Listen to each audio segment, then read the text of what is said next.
ሚኒስትሩ እኔ በጠቅላይ ሚኒስትሩ ላይ ጥያቄ የለኝም። ብዙ ሰው አንዳንድ በተለይ በሚዲያ አካባቢ ያሉ በሶሻል ሚዲያ አካባቢ ያሉት በጠቅላይ ሚኒስትሩ ላይ ጥያቄ እንዲነሳ ከባድ የሆነ ካምፔን እያደረጉ ነው። እኔ በኩል ጥያቄ የለኝም። አንደኛ ጠቅላይ ሚኒስትር አብይ አህመድ ለሀገራቸው ያላቸው ፍቅር ዝም ብሎ ይሄ ለማስመሰል ያለ አይደለም።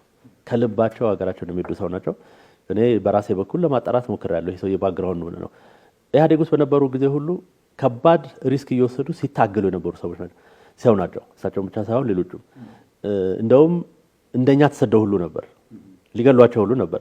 ይሄ ያልወጣ ታሪክ ነው። በእርግጥ ሊገሏቸው መለስ ዜናዊ ራሱ ሊያስገድላቸው ብለው ከሀገር ወጥተው አሜሪካን ሀገር ሁሉ መኖር ጀምረው ነበር። ቤተሰቦቻቸው 7 ዓመት ነው አሜሪካን ሀገር እንዲኖር ያደርጉ። ለምን ባለቤታቸውን ሁሉ ከፍተኛ የሆነ ማስፈራሪያ እየገጠማቸው እንደዚሁ ለህይወታቸው አስጊ ስለሆነ ወስደው ዴንቨር ኮሎራዶ እንዲኖሩ ነበር ያደረጉት። ዴንቨር ኮሎራዶ ሲኖሩ ከዚህ በፊት አደባባይ የተናገሩት ነገርና ትክክለኛነቱን ያረጋገጥኩት ነገር አለ።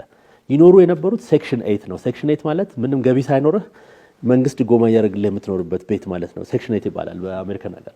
ይሄ ሰውዬ ልጆቹን ሴክሽን 8 እንዲኖሩ አድርጎ ውስጥ ሆኖ ሲታገል የነበረን ሰው በዚህ ደረጃ ጥያቄ ላነሳበት አልችልም። ከኔ በከፋ ሁኔታ ነበር ማለት ነው። እኔ ሴክሽን 8 ላይ ሆኜ አላውቅም ለምሳሌ። እሳቸው ግን ምንም ገንዘብ ስለሌላቸው በወቅቱም ደግሞ የመንግስት ተቀጣሪ ነበሩ። ከመንግስት ስራቸው ሁሉ ተባረው ነበር። ኢንሳ አሁን በኢንሳ በነበሩ ጊዜ አንዳንዶች እንደሚሉት ሳይሆን ኢንሳ ውስጥ ከፍተኛ ትግል አድርገው እንደውም ጃም ማድረግ የለብንም ይሄ የሳተላይት ቴሌቪዥኑንም ሬዲዮኖችንም ጃም ለምን እናደርጋለን ብለው እነመለስን ቻሌንጅ አድርገው ከፍተኛ የሆነ ክትትል ብቻ ሳይሆን ከስራቸው ሁሉ እንዲባረሩ የተደረጉ ሰው ናቸው።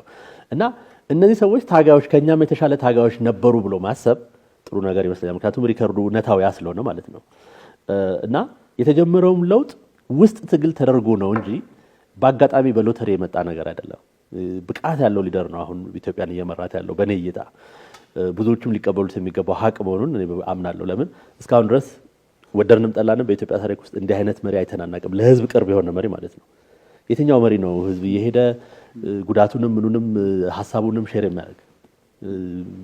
የትኛው መሪ ነው ቤተ መንግስቱ ለህዝብ መመለስ አለበት፣ ክፍት መሆን አለበት፣ እኛ እንደውም ትናንሽ ቢሮዎች ነው የሚያስፈልጉን ብሎ እንደዚህ ቅድም ያልኩት አይነት ትልቅ ፕሮጀክት የጀመረ የለም። እየታረመ ሊሄድ የሚችል ችግር ነው አሁን ከፊታችን ያለው እንጂ አንዳንዶች እንደሚሉት ሰማይና ምድር የሚናድበት ጊዜ ላይ አይደለንም ያለ ነው።